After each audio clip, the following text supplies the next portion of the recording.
the media seems to think it's not looking good for those of us online who speak out against the allowed narrative. They all are using the same term, wary, that the Supreme Court is wary of intervening between this relationship between the government and the tech companies, and what we've been witnessing with the pressure from the government and the tech companies. Why are they all using the term wary? Why are they calling the ball already for the government and against, I guess, those of us who would consider ourselves free speech advocates? We're going to talk to Andrew Lowenthal in a second about all of that and more, and why there's probably worse censorship than you even have heard of over the last few years, especially when it comes to the COVID vaccine specifically. We're going to talk about that in a second.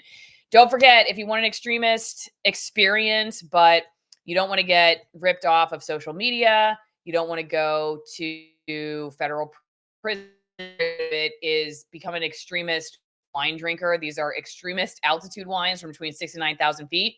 Small family farms. In most cases, Bonner wine is the only way you will get one of these bottles of wine. They're very, very small productions, and they're from very remote regions, very high altitude regions. Like I said, extremist altitude regions, hand-picked grapes, no filtration, natural fermentation, just very unique wine. And it's also very good. They're all Malbecs right now, though soon you can wait with bated breath. We're going to be introducing some different wines, but we're not going to get to that right now. So AllisonWinePromo.com, you get 50% off the wine and 50% off shipping. It's a great way to support my work. If you're already a wine drinker, try being an extremist wine drinker and see if you can handle it. Andrew, I'm going to show everybody the article that you recently wrote.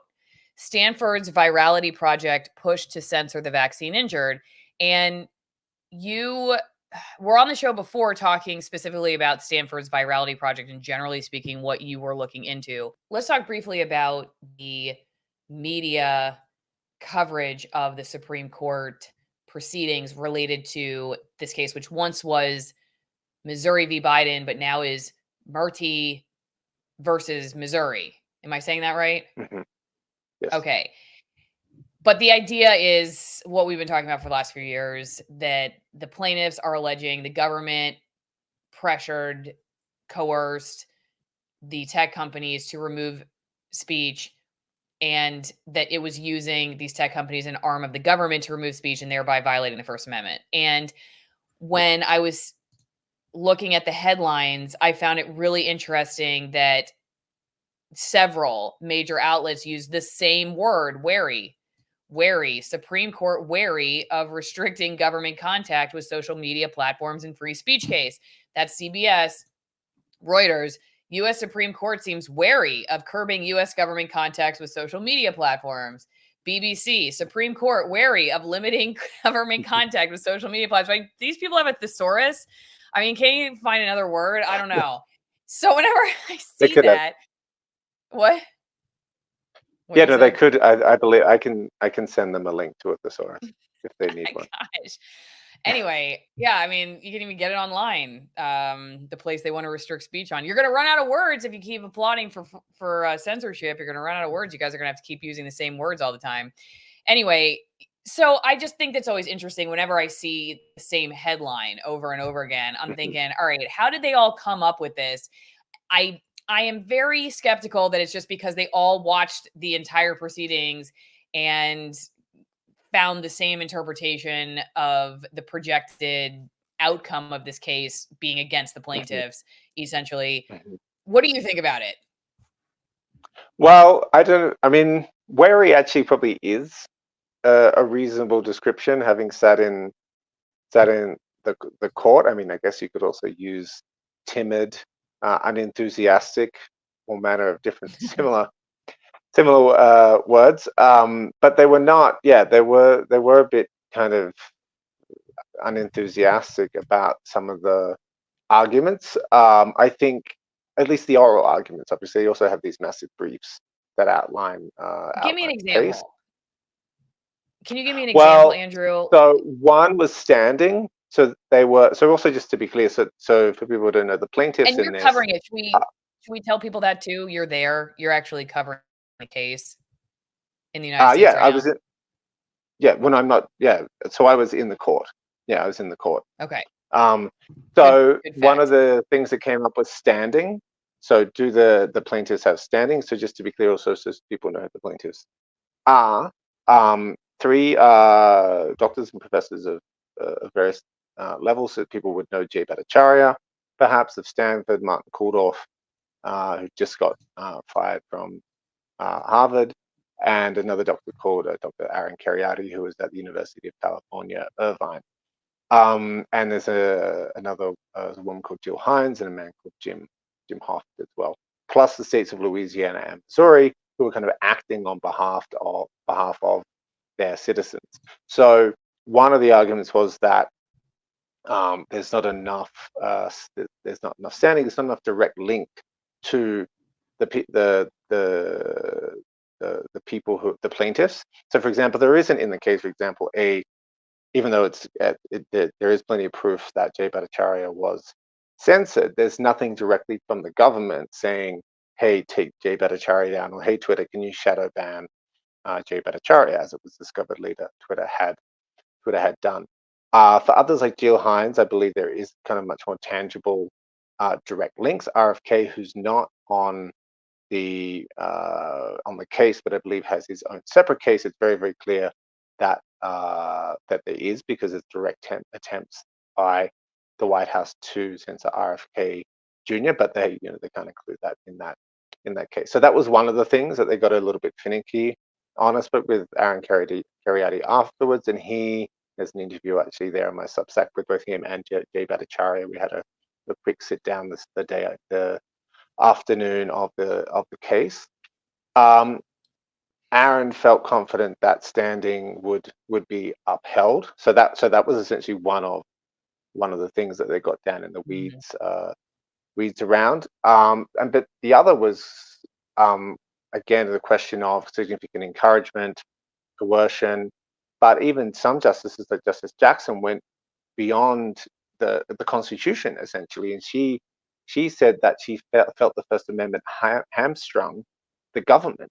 So she actually didn't even was expressing disdain for the First Amendment, which I think made a lot of people's jaws drop in the court, because she thought that this was a problem, that the government essentially couldn't intervene she actually wanted the government to be able to be coercive to these platforms in order to suppress dangerous speech. So she gave this insane example of a fad whereby children would be encouraged by social media to jump out of windows at increasing heights, and that the only way to stop this jumping out of windows fad would be for the government to intervene to protect these children. So I guess this was somehow her analogy to vaccine, people refusing a vaccine, or I'm not quite sure what, that it really did assume an incredible level of stupidity on the behalf of the American people, and an increasingly paternalistic role on the part of the government, which is in some ways is the culture war, which is that many people have now become convinced that actually the government does need to be seriously intervening. I mean, I think there was an op-ed in the New York Times essentially saying, free speech, has it gone too far, etc. There was also just an article in the New York Times about how the deep state is awesome in the New York Times, if people haven't seen that already. So yeah, it's actually not that, it's not enough. I mean, in some ways they've acknowledged that the government is intervening in speech, and I think their fallback has become, well, and that's a good thing. Whereas for a long time they were like, no, the government isn't intervening at all. So that is actually changed, and in some ways it could be positive, it could be negative. It's positive in the sense that they can't deny it anymore. It's negative in the sense that they're now trying to convince people that government intervention in speech is actually a really, really great thing. I think we saw during the pandemic and all manner of other things.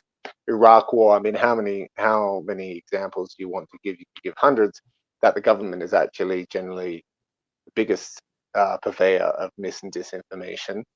And they're also the most powerful actor. And so they are actually the people who should be most constrained when it comes to these things, not ordinary citizens. Right. To your point about that comment that all these kids are going to be jumping out of windows if the government doesn't intervene, it doesn't allow for the possibility that the government might be the one pushing the kids out the window. You know what I mean? And I'm Oh, using that as yes, a metaphor, exactly. right?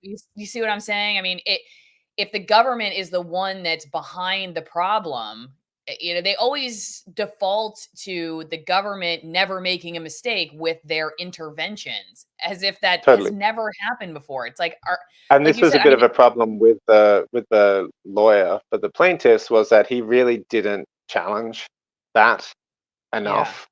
And that's too bad. because the whole conversation was essentially assumed that the government was actually right, and it was just a question Mhm. of like, so given the government has this, unrivaled access to the truth, what should they do with that incredible power? Should they just sit back and let children jump out of windows, or should It's they too bad. try to help? I mean, so yeah, I mean, there was some politics going on where the previous lead lawyer for the plaintiffs, John Sauer, was taken off the case. He's not off the case, sorry. Uh, he wasn't the kind of lead arguer. I don't know all the technical terms Mhm. for court proceedings, but essentially there was a kind of new guy that was put up there for internal political reasons, who did his best and was kind of tapped on the shoulder to do it, not of his making, but he just didn't have the experience to really argue the case at the level that it needed to be argued. One of the other things to note is that this is not the whole case. This is just the hearing on the injunctions that had been put up by several of the lower courts, suggesting that because they found some of the violations so egregious, they put injunctions on the federal government contacting social media or several agencies on several different issues, never around kind of actual illegal activity, etc. So this is just the hearing on, do those injunctions stand while the case is heard? The case still Uh, has then a ways to run after this decision by I the see. Supreme Court. TeleRx, it's one of the medical freedom online pharmacies that's arisen, but here's the big difference between them and others. You don't have to upload any personal medical information. You don't have to have a prescription. You just understand what the use of the drug is for. I have an EpiPen I got for half the price because they are direct to consumer. They cut out all the middlemen. My EpiPen was $500 at my local pharmacy, and I waited 30 minutes to get it. And I got it for much, much less than that on TeleRx. They sell it actually for 50% what my local pharmacy wanted. And you get 20% off with promo code Allison. Photos, you don't have a doctor's appointment. It's very quick. I got my EpiPen within a couple days. It's nice to know that if I get stung again, and I'm not hopefully going to go into anaphylactic shock with my 2 kids all by myself. So that's a positive. Anyway, check them out. Let me know what you think. TeleRx, 20% off with Allison as your promo code.